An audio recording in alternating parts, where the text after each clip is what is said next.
Hello guys, welcome. In this video tutorial, we will learn how to add row to a table in Microsoft Word.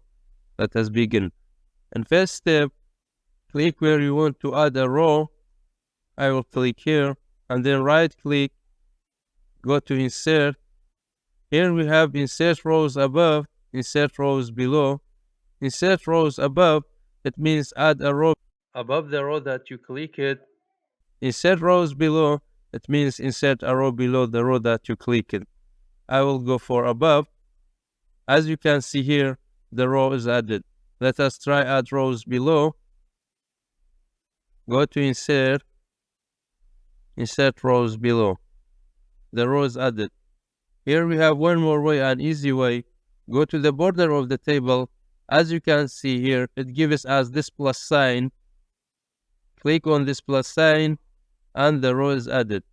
Thanks for watching. I hope you found this video to be helpful. For more daily tips and tricks, subscribe us and don't forget to like the video.